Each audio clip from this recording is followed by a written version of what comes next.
Welcome to the podcast summary of 7th generation of video game consoles.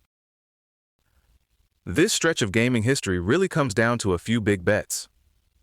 Nintendo walked away from the graphics arms race and won huge with the Wii. Microsoft turned an early lead and Xbox Live into real momentum with the 360. And Sony made an expensive, technically ambitious gamble with the PlayStation 3 that took a while to pay off. At the same time, controllers got weird in a memorable way. Handhelds split into two very different philosophies, and consoles started turning into all-purpose entertainment boxes instead of machines that only played games. It was a generation where the business model, the audience, and even the idea of what a console was all got reshaped at once.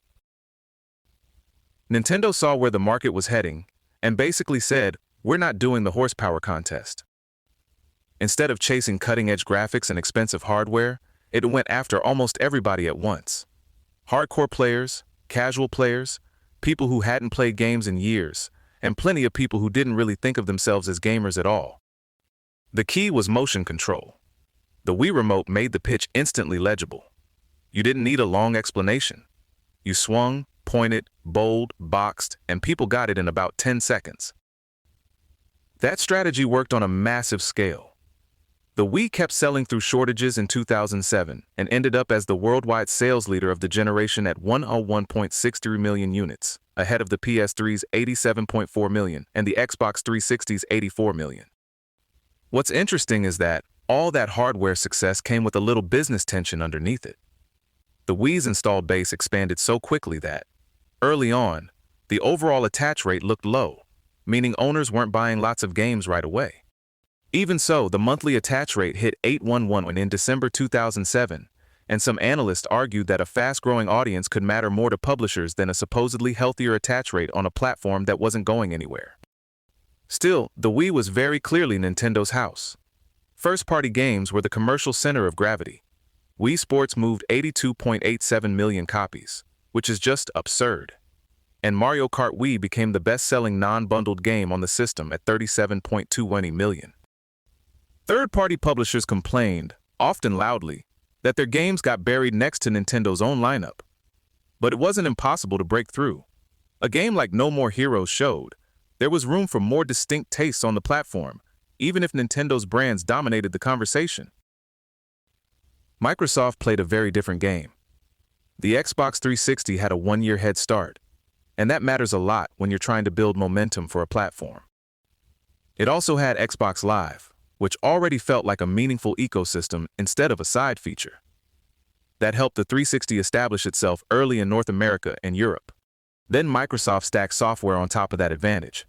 Halo 3 was the giant example. It sold so strongly that it actually outsold the Wii in North America in September 2007, which is one of those stats that really captures how much one blockbuster can move the whole business. Halo 3 also helped Microsoft's Entertainment and Devices division post its first quarterly profit in 2 years. So this wasn't just about fan excitement. It had real financial impact. The platform's broader lineup looked strong too. In 2007, the Xbox 360 received 38 Game Critics Award nominations and won 12 of them. Microsoft also chipped away at Sony's traditional image advantage by getting major franchises that had once felt closely tied to PlayStation, including Final Fantasy XIII, Tekken 6, and Grand Theft Auto 4, to launch on Xbox 360 as well. That was a symbolic shift as much as a commercial one. But the 360 came with a huge asterisk, and everybody remembers it. Reliability was bad. The red ring of death became part of gaming vocabulary for a reason. Microsoft had to offer a 3-year warranty, reimburse repairs people had already paid for, and redesign the hardware. One 2009 survey reported failures for 54.2% of Xbox 360 owners, while SquareTrade estimated a 23.7% failure rate over 2 years. Even the lower number is rough. The higher one is the sort of thing that makes you stare at the console like it's a smoke alarm. Sony's strategy with the PS3 was almost the opposite of Nintendo's, and in a way, more extreme than Microsoft's too. The machine was technically ambitious, expensive, and built around two huge bets: the cell processor and Blu-ray. That made the PS3 powerful and strategically important. But it also made it hard to build and hard to sell. Manufacturing problems, including shortages of the Blu-ray diode, delayed the European launch and constrained supply. Then there was the price. The 20GB model launched at $499.99, and the 60GB model at $599.99. That wasn't just premium.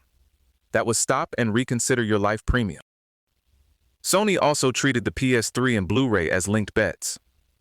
The console was supposed to help drive Blu-ray movie adoption, and if Blu-ray took off, that would help justify the PS3's whole design. So the machine wasn't only a game console, it was a strategic weapon in a format war. The trouble was that the PS3's architecture was widely seen as harder to develop for than the Xbox 360.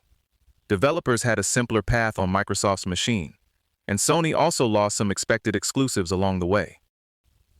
Games like Devil May Cry, Virtua Fighter, Assassin's Creed, and Grand Theft Auto 4 showed up on competing platforms, which weakened one of PlayStation's old strengths. Sony did improve the situation later, with price cuts, and especially the $299 PS3 Slim. But by the end of the generation, the PS3 still finished behind both the Wii and the Xbox 360 in unit sales. If there's one hardware idea that really defines this generation, it's motion control. The Wii made it mainstream first with the Wii Remote. Sony followed with PlayStation Move in 2010, using a similar controller-based approach. Microsoft went further with Kinect, using cameras, so your body itself became the controller. Kinect was a real sales event. It moved 8 million units in its first 60 days and claimed a Guinness World Record as the fastest-selling consumer electronics device. What all of this showed was a bigger shift in thinking. The industry wasn't only asking how to improve buttons, graphics, or processor specs. It was asking who gets to play, and what counts as an intuitive way to interact with a game. The handheld side tells a similar story. Nintendo and Sony built two very different kinds of portable systems. The Nintendo DS leaned into unusual input with a touchscreen, microphone, and wireless connectivity. The PSP went in a more multimedia direction with stronger specs, universal media discs, internet access, and ties to PlayStation hardware. On paper, Sony's machine looked more ambitious in a lot of familiar ways. In the market, Nintendo's approach connected more broadly. The DS sold 154.02 million units worldwide, while the PSP reached 82 million. And that gap says a lot. The DS appealed to core players and brought in lots of new ones, while Sony aimed the PSP more toward an above 25 core gamer audience. Nintendo's wider net turned out to be much more powerful. And by the end of the generation, a new threat was already showing up. Smartphones, along with devices like the iPhone and iPod Touch, were becoming credible gaming competitors. Wireless distribution and rapidly improving graphics meant dedicated handhelds were starting to lose their exclusive hold on portable gaming. You could feel the ground shifting even before it fully gave way. Maybe the biggest long-term change is that consoles stopped being isolated game boxes. The PS3 played Blu-ray movies.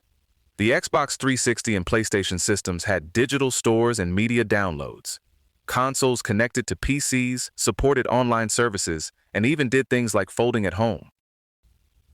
By 2007, video game consoles were estimated to represent 25% of the world's general-purpose computational power, which is a wild reminder that these machines were becoming part of broader IT infrastructure, not just toys under the TV.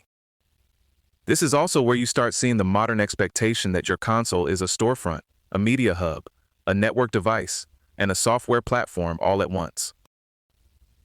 A lot of attempted disruptors couldn't really crack that market. Ouya drew $8.5 million in pre-orders through crowdfunding and still became a commercial failure after launch.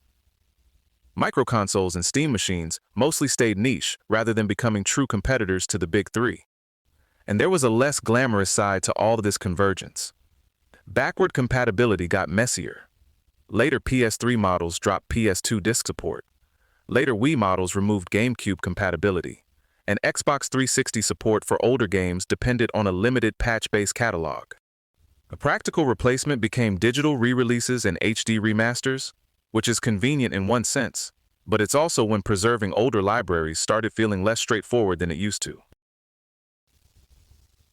So this generation wasn't just a contest over which box won. It was a fight over who games were for, how people would play them, and whether a console was still just a console. A lot of the answers we now take for granted showed up here first, usually in plastic, with a firmware update, and occasionally with a warranty extension. This episode was generated by Podkey. Create your own at podkey.fm.